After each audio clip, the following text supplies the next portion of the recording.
खबरों से, इस समाचार से सुनकर इस आंदोलन को, इस महाबोधि विहार को मुक्त कराने में साथ दे रहा है। ये सब आप लोगों की मेहरबानी है, आप लोगों की ये प्रयास है, कोशिश है। तो आपका मीडिया छोटा मीडिया हमारी नज़रों में नहीं है, आपका मीडिया बड़ा मीडिया है। और अपने बहुजन मीडिया, अपने बहुत समाज के मीडिया पे गर्व करते, फक्र करते हैं कि उसने अपना काम बड़ी ईमानदारी से किया है। दिल्ली से लेके बोध गया तक हमारे पत्रकार बंधु लगातार अपना समय दे रहे हैं, अपडेट ले रहे हैं और देश को इसकी एक पल की खबर पहुंचा रहे हैं।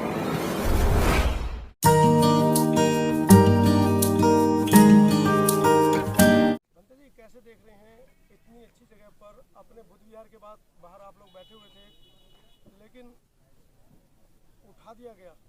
उसके बावजूद जब आप सुबह अपनी पीड़ा को दर्शाने के लिए वहां पहुंचे तो आप लोगों के साथ भी पुलिस महकमे ने बर्बरता की, आप लोगों के साथ बहसें की और कहीं ना कहीं आप लोगों को भी वहां से भगाने की कोशिश की, जबकि आप लोग तो वंदना करने गए थे सुबह। देखिए, पहली बात तो धरना की, जो 17 दिन से शांतिपूर्ण तरीके से धरना चल रहा था, उसकी शांति ने प्रशासन की अशांति भंग कर दी। जब प्रशासन की शांति भंग हो गई, सरकार की शांति भंग हो गई, जब उनको लगने लगा कि बुद्ध विहार के अंदर बैठे लोग जो 75 साल से दान का और धन का जो लुटाई कर रहे थे वो बंद होने वाली है, उनके पेट में दर्द होने लगा। अब उनको लगने लगा कि ये बुद्ध विहार मुक्त होने वाला है, ये समिति अब निरस्त होने वाली है।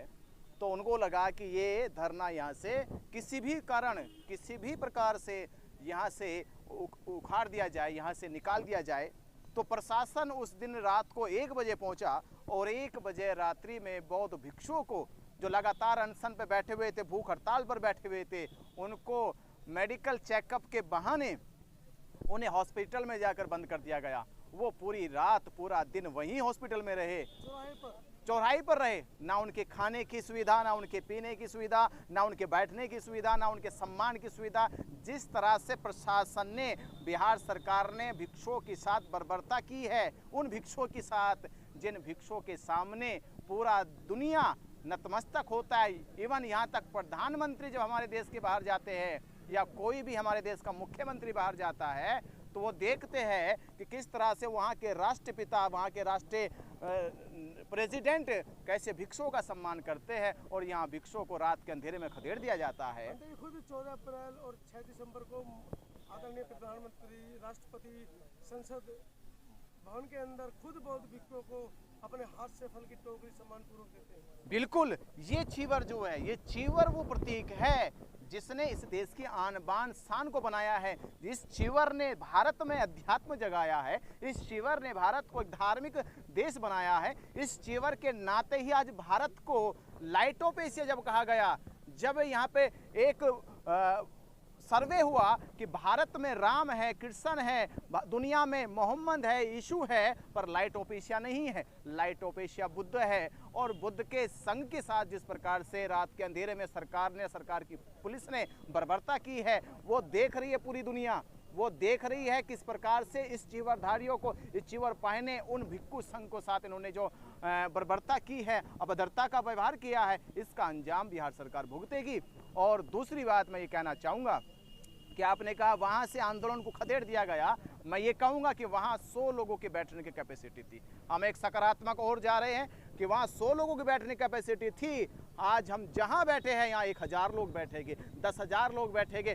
फिर देखना बिहार सरकार आएगी, यहाँ घुटने टेकेगी, नाक रगड़ेगी और कहेगी कि अब धरना बंद करो। ये 1949 का कानून ये बंद किया जाएगा, निरस्त किया जाएगा, वहाँ तक हमारा आंदोलन चलेगा। मुश्किल लग रहा है क्योंकि जिस व्यवस्था के लोग वर्तमान में शासन प्रशासन पर हैं, दिल्ली की गद्दी पर हैं, वो नहीं चाहते हैं कि आप लोग इस तरीके के जो मांग है, डिमांड है, उसको रखें। देखिए, बुद्ध ने कहा था आपके धम्म प्रचार में बड़ी बड़ी अड़चनें आएगी, बड़े बड़े तानाशाह आपके धर्म प्रचार को रोकने की कोशिश करेगी, सरकारें रोकने की कोशिश करेगी। और वो लोग पहले रोकने की कोशिश करेगी जो पहले से विधर्मी हैं, अधर्मी हैं, जो आडंबर पाखंड के नाम पर लूट मचाई कर रहे हैं। ऐसे लोगों को दिक्कतें ज़्यादा होगी, पर वो दिक्कतों का अब सामना करने की ज़रूरत आन पड़ी है। और रही बात आज़ादी की, अब ये धरना और पूरे देश का जन आंदोलन, पूरे देश का बौद्ध समाज अब जाग गया है। अब वो अपनी विरासत के वारिस को सौंपने वाला है। अब बुद्ध के के सपने को, सम्राट अशोक के सपने को, बाबा साहब अम्बेडकर जी के सपने को साकार करने का वक्त आ गया है। जिस प्रकार हिंदुओं ने एक मत होकर मस्जिद को मंदिर में बदल दिया था, जिस प्रकार हिंदुओं ने अपनी पूरी की पूरी एक हजूम इकट्ठा किया राम मंदिर के नाम पर, आज बौद्ध समाज अपनी विरासत को बचाने के लिए एकजुट हो रहा है। रही संख्या की बात, ये भिक्खु संघ इसलिए अभी संख्या में कम दिखाई दे रहे हैं क्योंकि ये बात मनवाना जानते हैं कि शांति से मानी जाए, प्रेम से मानी जाए, मैत्रीपूर्ण तरीके से मानी जाए, वरना देश का इतिहास गवाह है। इतिहास गवाह है, लेकर आप किसी भी समय से उठा लीजिए, सम्राट अशोक के समय का भी इतिहास गवाह है, बाबा साहब अम्बेडकर जी के समय का भी इतिहास गवाह है। बहुजन समाज, बौद्ध समाज जिस दिन इकट्ठा हो जाएगा, बोध गया में जगह नहीं मिलेगी प्रशासन को पैर खड़ा रखने की। तो पर हम यही चाहते हैं कि हमारे देश में जिस प्रकार बुद्ध के दर्शन करने के लिए महाबोधि महाविहार को देखने के लिए विदेशों से लोग आते हैं, वो कहीं बाहर जाकर ये ना कहे कि वहाँ का बौद्ध समाज ने हमारे रहने उठने बैठने आने जाने में कहीं असुविधा हुई। तो हम नहीं चाहते वो सभ्यता, वो गरिमा हमारी कहीं ना कहीं भंग हो। इसलिए हम शांतिपूर्ण तरीके से ये आंदोलन चला रहे हैं। निश्चित ही ये बुद्ध विहार मुक्ति का आंदोलन बन के रहेगा, इसकी अंतिम उद्देश्य यही है। कहाँ से इतनी ताकत लाते हो, कहाँ से इतना सामर्थ्य लाते हो?